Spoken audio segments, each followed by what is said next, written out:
Ya saudara, minggu siang ini kawasan Malioboro, Yogyakarta terus didatangi para wisatawan yang menghabiskan libur panjang akhir pekan. Diprediksi Malioboro akan terus dipadati wisatawan hingga libur cuti bersama pada hari Selasa mendatang.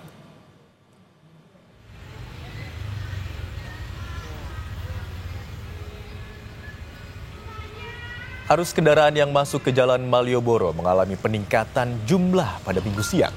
Terpantau kepadatan kendaraan mulai terlihat dari pintu masuk Jalan Malioboro di sisi utara dan terus mengular hingga ke area 0 km di depan Istana Kepresidenan Gedung Agung. Sementara di jalur pedestrian Malioboro, wisatawan juga terlihat ramai berjalan kaki, menyusuri deretan toko oleh-oleh. Selain berburu barang khas Yogyakarta, tak sedikit pula wisatawan yang menikmati Malioboro dengan sekedar duduk santai atau foto bersama di sejumlah spot ikonik. Diprediksi kawasan Malioboro akan terus dipadati wisatawan hingga libur cuti bersama pada hari Selasa mendatang.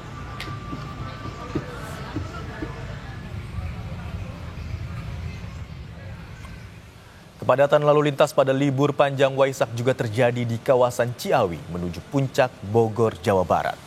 Kepadatan terpantau baik dari arah Jakarta melalui gerbang tol Ciawi menuju Puncak dan juga dari arah Pasar Ciawi melintasi Simpang Gadok menuju Puncak. Diprediksi jumlah kendaraan akan terus meningkat mulai dari Minggu pagi hingga siang mencapai 10.000 kendaraan. Kita pantau bagaimana suasana liburan hari ini. Sudah ada jurnalis Kompas TV Michael Aryawan di Yogyakarta, serta Nanda Aprilia dan juru kamera Gahniar Febrian di Simpang Gadok, Bogor, Jawa Barat. Kita ke Yogyakarta terlebih dahulu, saudara. Selamat siang, Mika. Bagaimana pantauan lalu lintas siang ini di Malioboro dan apa saja aktivitas menarik wisatawan di sana? Selamat siang, Imron dan saudara. Kondisi arus lalu lintas di Jalan Malioboro pada siang hari ini terus bertambah, volume kendaraannya meningkat sejak kami pantau pagi tadi, dan pada siang ini memang kondisi padat merayap terjadi hampir di sepanjang Jalan Malioboro. Nah, dari pintu masuk di kawasan Taman Parkir Abu Bakar Ali, kami lihat tadi petugas kepolisian sudah mulai melakukan rekayasa lalu lintas, artinya untuk masuk ke kawasan Malioboro saat ini diberlakukan satu pintu masuk hanya melalui Jalan Ahmad Yasuli, sementara yang melalui Jalan Mangkubumi diputar terlebih dahulu melalui Stadion Kridosono, sementara yang dari Jalan Mataram juga diarahkan untuk masuk ke Malioboro. Nah, dari pantauan kami di sekitar Jalan Malioboro ini memang kendaraan yang masuk banyak dari luar, dan itu membuktikan bahwa pada siang hari ini Malioboro dipadati oleh para wisatawan hampir dari seluruh Pulau Jawa. Kami lihat bahkan dari Bali juga ada yang masuk kendaraan di Malioboro. Imron. Baik, hingga siang hari ini jumlah wisatawan yang datang atau mengunjungi kawasan Malioboro, Yogyakarta terus bertambah jumlahnya dan diprediksi terus akan bertambah jumlahnya hingga menjelang sore dan malam hari nanti. Terima kasih atas laporan Anda, jurnalis Kompas TV Michael Aryawan yang melaporkan dari Malioboro, Yogyakarta. Dan kini kita akan bergeser ke Simpang Gadok, Kabupaten Bogor, Jawa Barat. Ada jurnalis Kompas TV Nanda Aprilia dan juru kamera Gahniar Febrian di sana. Selamat siang, Nanda. Bagaimana situasi di Simpang Gadok siang ini dan apakah masih dipadati kendaraan? Selamat siang, Imron dan juga saudara. Jawabannya masih, bahkan kalau semakin siang saya lihat semakin padat. Bahkan sampai tadi sekitar pukul 10 sampai dengan pukul 11:23, sampai dengan saat ini saya melaporkan, tampaknya kendaraan roda 4 khususnya yang melintasi Simpang Gadok untuk menuju ke arah puncak, ini stuck, artinya berhenti. Hanya beberapa menit kemudian ini melaju dengan kecepatan yang rendah sekali.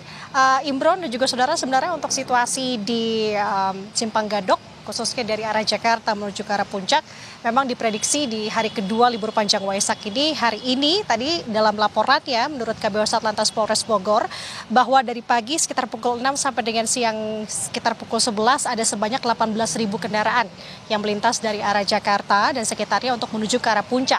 Nah, kalau total sejak Sabtu malam ada sebanyak 28.000 kendaraan. Angka ini masih akan diprediksi terus meningkat. Imron dan juga saudara melihat bagaimana situasi saat ini, maka dari itu sebenarnya sudah ada rekayasa lalu lintas yang sudah diterapkan di sini.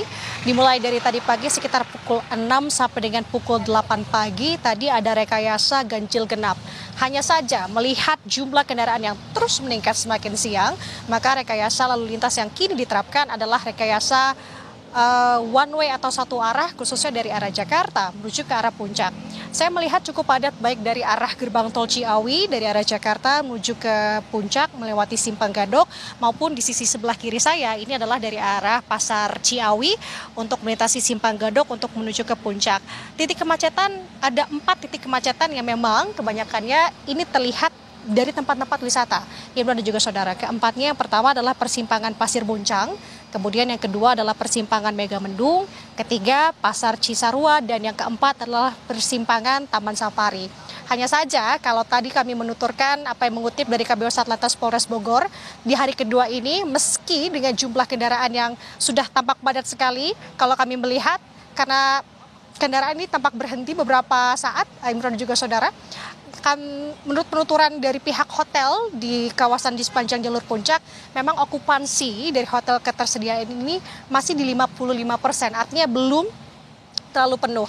Jadi tampaknya selain di hari Minggu, nanti di hari Senin besok rencananya akan diprediksi juga ini jumlahnya akan penuh. Kita akan lihat, saya akan menunjukkan kepada Anda, juru kamera Kompas TV Gahniar, memperlihatkan situasi dari pantauan di Simpang Gadok menunjukkan atau menuju dari arah Jakarta menuju ke arah Puncak. Begini situasinya sejak tadi sekitar pukul 9 sampai dengan saat ini, Imron dan juga saudara. Titik kepadatan yang tadi saya sebutkan ada 4 titik kepadatan, dan situasi rekayasa lalu lintas yang diterapkan saat ini adalah one way. Nah, nanti skemanya adalah jika memang jumlah kendaraan ini dari arah Jakarta atau sekitarnya menuju arah Puncak masih cukup tinggi, maka rekayasa lalu lintas ini akan terus diterapkan. Tapi kalau mengikuti apa yang menjadi keputusan dari pihak polisi, sebenarnya akan memberikan kelonggaran, begitu artinya rekayasa lalu lintas one way ini akan ditutup dari arah Jakarta menuju Puncak sekitar pukul 1 hingga bisa memperbolehkan jalur turun ke bawah menuju ke arah Jakarta. Hanya saja tadi sifatnya situasional, apakah ini memang akan diterapkan sekitar pukul 1 siang nanti terkait dengan jalur untuk dari arah Puncak menuju ke Jakarta, karena kalau kami melihat sampai dengan saat ini, Imron, tepatnya di Simpang Gadok, kendaraan dari arah atas menuju ke bawah ini juga sudah semakin banyak. Artinya polisi akan melihat bagaimana kemudian skema ataupun kondisi di lapangan lagi seperti apa nantinya. Ini benar-benar cair dan juga situasional sekali. Ini menjadi perhatian juga Imron dan juga saudara bagi Anda yang memang hendak berencana menuju ke Puncak siang hari ini sampai dengan sore hari. Yang harus menjadi perhatian adalah jam rekayasa lalu lintas one way ini, karena kalau saya perhatikan dan tadi menurut pihak dari Polres Bogor menyatakan bahwa memang sampai dengan siang hari ini rekayasa lalu lintas dari arah Jakarta menuju ke Puncak ini akan diterapkan, tapi situasional. Jika memang sudah dirasa dari arah atas menuju ke bawah ini juga sudah cukup padat, maka ini akan dibuka. Kita akan lihat nanti bagaimana perkembangannya. Ini baru hari kedua libur panjang, dan bagaimana penanganannya ini menjadi harus perhatian bersama bagi Anda juga yang akan menuju ke Puncak. Imron. Baik, semakin banyak kendaraan yang melintas di kawasan Simpang Gadok menuju kawasan Puncak, padahal saat ini tengah diberlakukan sistem one way atau satu arah menuju Puncak Bogor, Jawa Barat. Terima kasih atas laporan Anda, jurnalis Kompas TV Nanda Aprilia, dan juru kamera Gahniar Febrian di Simpang Gadok, Jawa Barat. Dan sebelumnya ada Michael Aryawan yang melaporkan dari kawasan Malioboro, Yogyakarta. Selamat bertugas kembali rekan-rekan.